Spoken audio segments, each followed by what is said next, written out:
He stumbled through the automatic doors, one hand pressed against his chest, the other covering the left side of his face.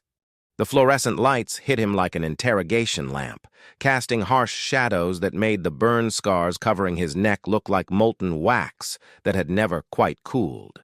His jacket hung loose on shoulders that had once carried wounded soldiers, but now carried only the weight of survival. The tremor in his hands wasn't from age.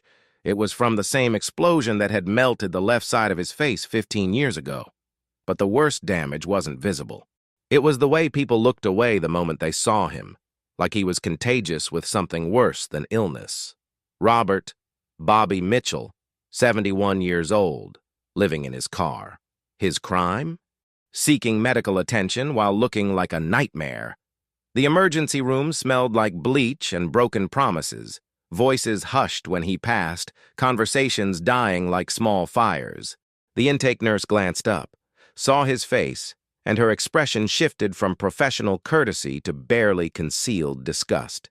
Too burned to be beautiful, too broken to be worth saving, too invisible to matter. But they were wrong about that last part. If you believe every veteran deserves respect, regardless of scars, type respect in the comments. The triage nurse couldn't hide her revulsion. She kept her eyes on the computer screen, typing without looking up. "Name?" she asked, voice flat as hospital coffee. "Robert Mitchell," he said quietly. His voice carried the rasp of someone who'd inhaled too much smoke and spoken too few words in recent years.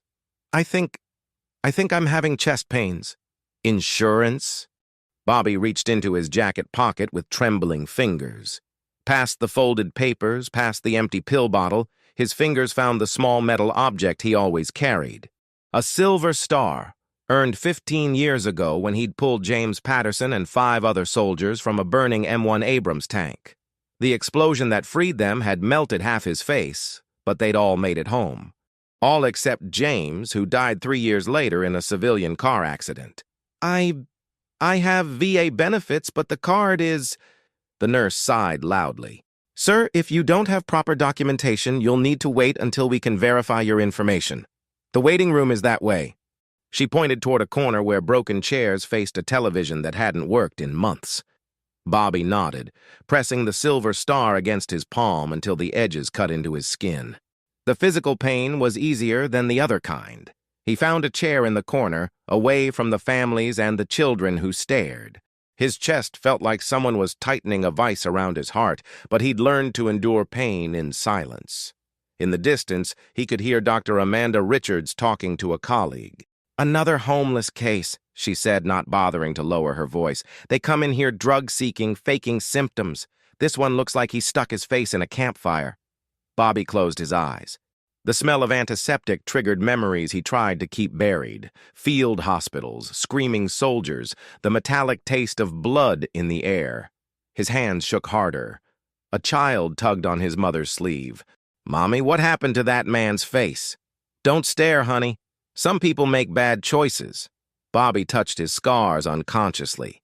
Bad choices. If pulling 6 soldiers from a burning tank was a bad choice, then he'd make it again, even knowing the cost. 3 hours passed. Bobby's chest pain worsened, radiating down his left arm in waves that made him dizzy. He approached the nurse's station twice, only to be told he'd have to wait for verification of his benefits. Dr. Richards emerged from an examination room, spotted Bobby, and her face twisted with annoyance. She walked directly to the security desk. "That man in the corner," she said, loud enough for half the waiting room to hear. "He's been here for hours, probably looking for drugs. His appearance is disturbing other patients." A mother had already moved her children to the other side of the room. An elderly man whispered to his wife about people like that, bringing diseases into hospitals. The security guard, young and eager to show authority, approached Bobby's corner. "Sir, I'm going to need you to step outside." Bobby looked up, clutching his chest. "Please, I'm having a heart attack." "Sure you are, doctor," Richards called from across the room. "Let me guess. You need pain medication for your condition." She walked closer, emboldened by the security guard's presence. "Those scars look self-inflicted to me." "What did you do?" Fall asleep too close to a crack pipe? The waiting room fell silent. Parents covered their children's ears. Someone laughed nervously. Bobby's hand moved instinctively to his jacket pocket, fingers finding the silver star. He thought about James Patterson's last letter, written a week before the car accident. I never thanked you properly for saving my life. When I get home, I'm going to find you and buy you a beer. My wife wants to meet the man who gave me extra years with our daughter. Elizabeth Patterson. That was her name. Bobby had carried the letter for years, but never had the courage to contact her. What could he say? That her husband died because Bobby hadn't been there to save him a second time? Sir, you need to leave now, the security guard repeated. Bobby stood slowly, his legs unsteady. The chest pain was spreading, but he'd endured worse. As he turned toward the exit, his trembling hand dropped the silver star. It hit the linoleum floor with a small metallic ring that seemed impossibly loud in the silence. He bent to retrieve it, and the movement sent lightning through his chest. The world tilted sideways. The last thing he heard before hitting the ground was Dr. Richards saying, "Great! Now he's faking a collapse." Bobby lay on the cold hospital floor, conscious but unable to move. His chest felt like it was being crushed by the same tank he'd once escaped.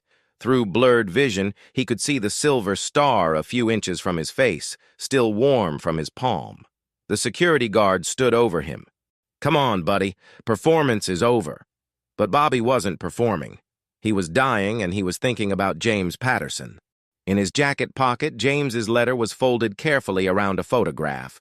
James with his wife Elizabeth and their 5-year-old daughter Sarah. The photo had been taken at a hospital picnic, all of them wearing scrubs and laughing. Elizabeth looked so much like her husband. Same kind eyes, same gentle smile. Bobby whispered James's name so quietly that only he could hear it. "I'm sorry I couldn't save you twice."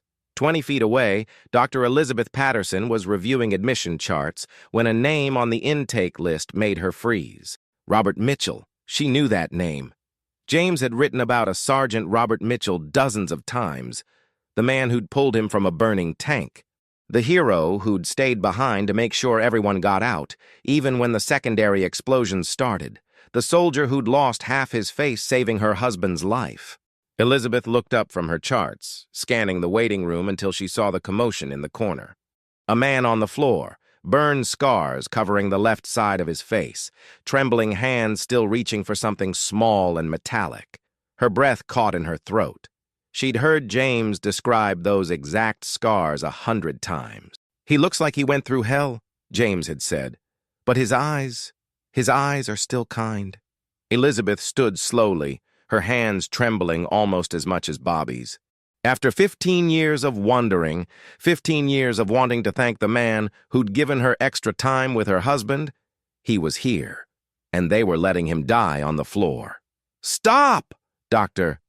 Elizabeth Patterson's voice cut through the emergency room like a scalpel. She was running across the floor, her white coat billowing behind her, her face a mixture of horror and recognition. She dropped to her knees beside Bobby, her hands immediately checking his pulse, his breathing, his color. "Get me a gurney now!" she shouted to the stunned staff. "This man is having a cardiac event." "Doctor." Richard stepped forward, confusion replacing her earlier arrogance. "Elizabeth, he's just a homeless." "This man," Elizabeth said, her voice shaking with rage, "is Staff Sergeant Robert Mitchell. He's a Silver Star recipient who saved 6 American soldiers in Afghanistan, including my husband." The emergency room went dead silent. Elizabeth gently lifted the Silver Star from the floor and placed it in Bobby's trembling hand. "James told me about you. He told me about the tank, about the explosion, about how you stayed behind to make sure everyone got out." Bobby's eyes fluttered open, focusing on Elizabeth's face. Recognition dawned slowly. "Elizabeth?" "Yes," she whispered. "I'm James's wife, and you're the reason I had 3 extra years with my husband."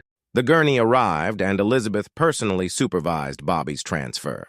As they moved toward the trauma bay, she called out orders that transformed the entire atmosphere of the hospital. "I want a full cardiac workup, Stat. I want his VA records pulled immediately, and I want security to escort Dr. Richards from this building. Dr. Richards stepped forward, her face flushed. "You can't just—" "I'm the head of trauma surgery," Elizabeth said, her voice cold as liquid nitrogen. "And this is my hospital.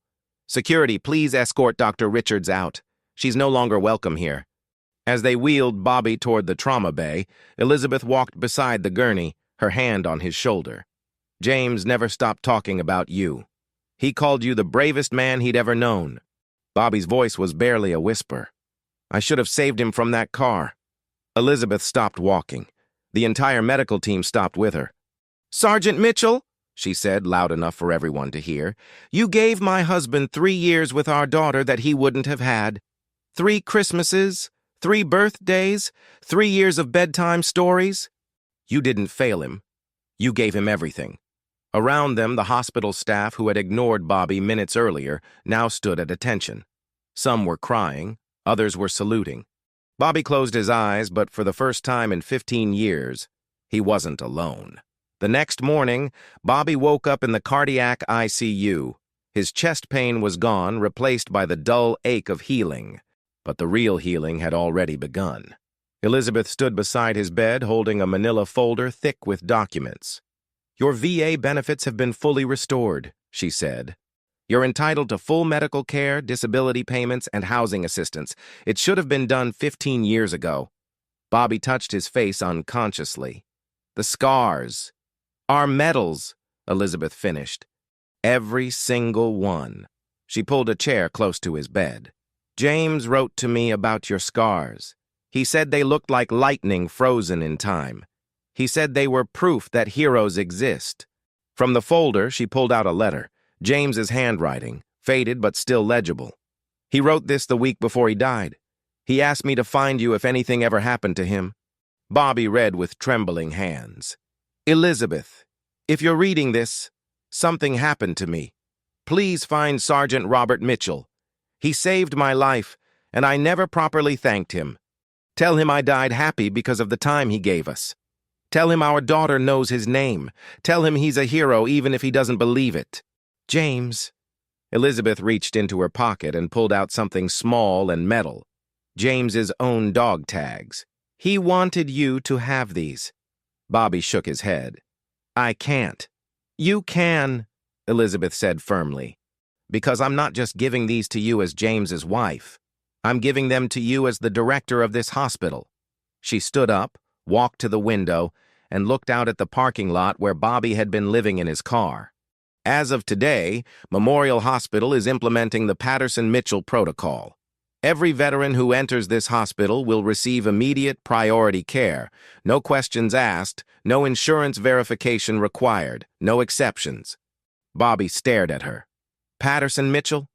Named after my husband and the man who saved him." Elizabeth turned back to face him. "The board approved it unanimously this morning. Your story changes everything." A knock on the door interrupted them. A young doctor entered, followed by a nurse, both wearing fresh white coats with new name tags. "Dr. Susan Chen," the young woman said, extending her hand to Bobby. "I've been assigned as your personal physician. I'll be coordinating all your care going forward." The nurse stepped forward. "Maria Santos, RN. I'll be your primary nurse. And sir?" She paused, her voice emotional. "My brother served in Afghanistan. Thank you for your service." Elizabeth smiled.